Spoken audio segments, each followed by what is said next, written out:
Hi guys, so for whatever the reason, maybe my actual camera is not recording. So I am recording this video on my phone. This is the third time I've tried to record it because I charged my phone or my other camera all day yesterday, and for some reason my battery's not holding a charge. So I'm here again. And I am going to be using my iPhone to record this video, so hopefully the audio isn't terrible. But let's get right into it. So if you're new here, my name is Lydia and welcome to my channel, Learning with Lidz. A little bit about myself. I am a grade 3-4 split teacher that lives in Canada, Ontario. So today, what I am going to be doing is recording a video on my favorite apps and different types of things that I use with technology in my classroom. Over the past year, I was fortunate enough to work at a school where my principal believed that one-to-one technology is the best way for students to learn. So I was fortunate enough and lucky to have access to technology in my classroom for every single student. I didn't need to have them share if they were doing something independently. In the past, I was used to booking iPads that were shared among all of the teachers in all of the different classrooms in the school. I'm going to try to record this all in one shot just because the little tripod situation that I have going on is kind of sketchy. So what I'm going to be doing right now is I'm going to be going through all of the apps, or the top few apps that I use in my classroom on a daily basis. Now, some of these are strictly for iPads, and other ones you can use on iPads, Androids, any type of tablet, and you can also use them on a desktop computer. Some of them are also for students specifically, and there are some that are directed towards teacher development or applications that teachers can use. So I just have them all written down here in my planner, so if you see me looking down, if I don't edit this, that's why I'm looking down. So the first thing that I want to talk about is the application Book Creator. Now, if you have never used Book Creator or heard of Book Creator, I suggest you go and download it right now. Now, Book Creator is a free app that you can download, but when you do download a free app, the free version of it, you can only get, I believe, one book. You do have to pay for it, unless they've changed it, because I've had it on my iPad and I paid for it and been using it for about 3 years now. So 3 years ago, when I discovered the application, it was a paid-for app so that you would have unlimited access to anything on the application. Now, basically the way that the application works is you are able to create interactive books that you can then send to your students. They can make a copy of, save it on their device, and manipulate all of the different tasks that you created for them in each individual book. The way that I've used it in the past is for math, science, social studies. I've pretty much used it in every way, every subject that you could possibly do. It's super cool because you can also record your voice and have you reading that text to a student. And they're able to record their voices and input their answers, also type their answers. They can draw their answers in with the pencil tool. They can add images and videos. So you can pretty much do anything you wanted with this interactive notebook interface. It is a very great app. The applications that I'm sharing with you are not in any particular order. So that one is an application that is only available on iPad for now, that I'm aware of. So the second application that I love using is Stop Motion, and it is simply called that.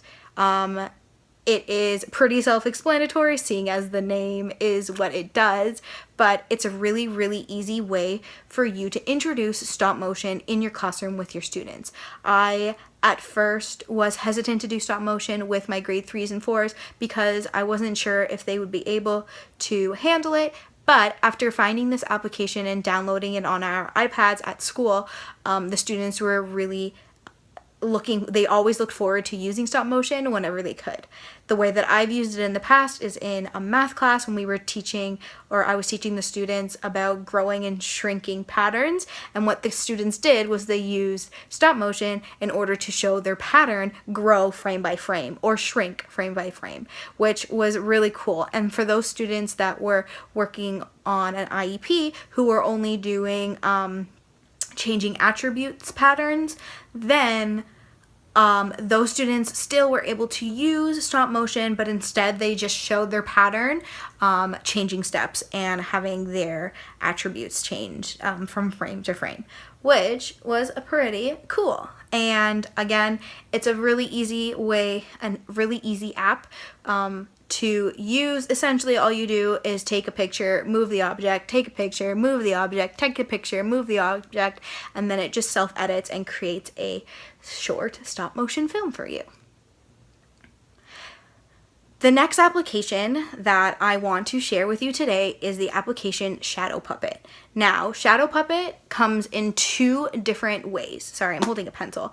So there's regular Shadow Puppet, but there's also Shadow Puppet Education, or Shadow Puppet EDU.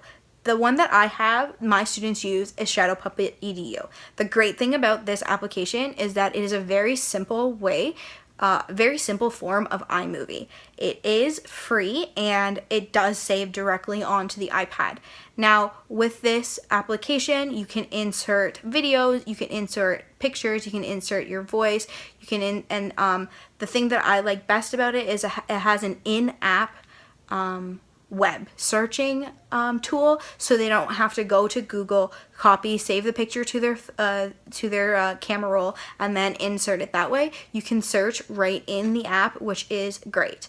Now, I have used this in science and social studies when my class was creating a pulley system, a pulley and gear system, and what I had them do was take pictures of their project and label their different pulleys that they used using Shadow Puppet.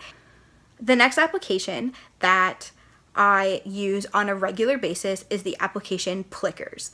Now, if you've never heard of Plickers, this one is probably one of my favorite applications to use in my classroom. I love doing Kahoots in my class, but I find that it's difficult to do Kahoot when you don't have a device for every single student. So the way that I got around this was I found this application called Plickers. I've been using it for about 3 years, and if you remember being in university or college in science class most of the time, and you had a little remote control which was about this big that had different buttons on it that said A, B, C, D for multiple choice questions, it's essentially the same thing, but instead of using any form of technology, all you need to do is have a QR code printed out on a piece of paper. Each individual QR code is registered with a specific student in your class, and when you give them the question, essentially all they do is hold up the QR code the correct way and it will automatically register their answer, which is great. The best part of this is that you as the teacher, all you need to do is have the Plickers app on your phone, click scan. Once you open it, you literally take... Sorry, my phone fell over. So you literally will take your phone, scan across the classroom like this with the camera app open. It will automatically register the students' choices for their answer. So this application can be used with literally a piece of paper. You only need one device, one personal device for the teacher, and then a desktop computer, which you can then display onto a projector if you want. I've also done this in small groups and just projected it on my computer instead of projecting it on a projector, and it works really well. The next application that I want to show you or share with you is the application Padlet. Now, Padlet is great because you can use it on any device. You can use it on any form of technology, iPads, iPhones, any phone, smartphone. You can use it on Android, you can use it on a tablet, you can use it on a computer. Basically, if you have access to the internet and a device, you are able to use Padlet, which is amazing. And basically all it is an online version of a bulletin board. I have used this in the past with my class for them to collect information while they're doing research for a project. Basically, all you do is you create a Padlet, you double click on the screen, you type in your information, and that's it. You can add videos, you can add pictures, but the best part of it is it keeps everything organized for you however you want. I've also used this as a way of displaying student work throughout a lesson. I have given kids a QR code or the bit.ly link to a specific Padlet that I have made, and I made it public, so if the students were doing something, all they had to do was take a picture of what they were doing, upload it onto Padlet, and then it would show up on the projector for everybody in the class to see, which was a great way of doing this because sometimes when kids are doing work and they're trying to share it at the front of the class and they have a little piece of paper this big or even on a chart paper, it's hard for the students to see, and then that chart paper gets misplaced. So this is a way for the students to upload their work, put it on Padlet, it is saved to my account, and I can always go back and access it at a later date. And Padlet is also a free app. I don't know if I said the other ones, but Plickers is also a free app.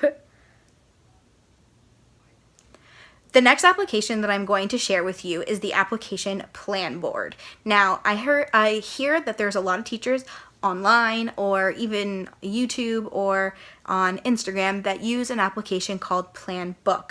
Now, Planboard is essentially the same thing as Planbook, but it is 100% free. I have been using Planboard for about 3 or 4 years now, and it is the best thing that I have found on the internet. You can make different timetables for different classes, and the best part of it is that it has its own mark book attached to it for each individual class, where you can go in and assign marks to different assignments that you have given to your class. I have actually shown Planboard and mark book in one of my vlogs previously. I will try to again see if I can get the footage off of my other camera so that I can show you how it works, but essentially it is an application that is free for teachers where you can create lesson plans. The other amazing thing about it is that there are other teachers online who have been using Planboard that also share their lesson plans. So there are some that are pre-made.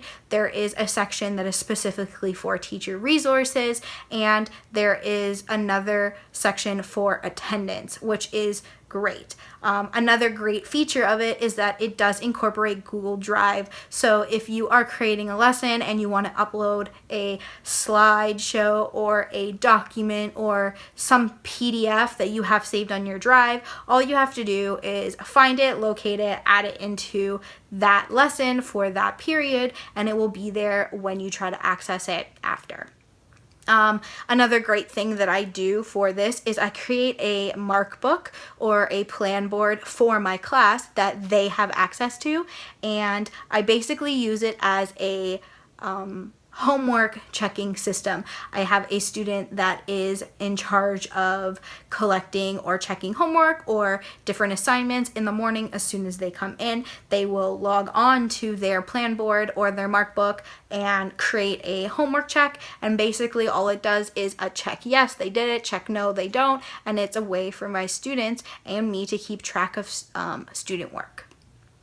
Planboard is available on your phone, your iPhone. It is also available on iPad. If you want to use Markbook or attendance, you do have to use a desktop computer, but you can access Planboard directly from any device. I just find that it's a lot easier, obviously, to type out your lesson plans using a laptop or a desktop computer. And the final application that I want to share with you is the application Shobi.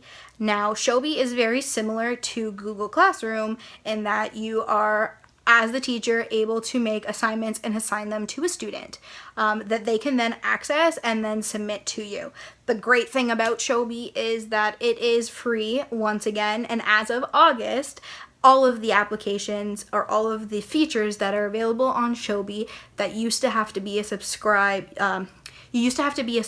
user, and I think it was about $6 a month that you would pay in order to use all of the features of Shobi. They have now eliminated that, and as of August, all of those features will be for free, which is great. Now, I have used Google Classroom in the past. I use it every year. My class last year actually ran completely on Google, and we were a 100% paperless classroom for the most part, maybe like 99% paperless. But Shobi is very similar to Google Classroom. You, as a teacher, can create an assignment. It will send it to the students and they will get notified. Now, when they open the assignment, there are different things that they can do. You can create an assignment where the students have to go in and locate something. You can create an assignment where the students would have to comment, or they would have to upload a document. They can upload a video, and then you as a teacher can then assign them a grade and send them feedback directly through the application. And how it's a little bit different than Google Classroom, I actually find that it's a little more interactive than Google Classroom because the students are able to actually go in and write and circle and doodle on it, which is great, instead of just being strictly having to type or something like that when you are in Google Classroom using Google Docs to Google Slides and all that fun stuff. So those are all of the applications that I wanted to share with you that I have used over the last 5 years in my teaching career on a regular basis. I do have one more honorable mention that is an application that I used before I was able to get a smartboard. Last year I did not have a smartboard in my classroom because I was at a new school and they did not have one for me, but prior to that I was at a school where I was able to have a smartboard. Before that, I had downloaded an application called SplashTop. Now, SplashTop is a free application. You have to download it onto your iPad, and you also download it onto your desktop computer. The way that it works is that you will plug your iPad.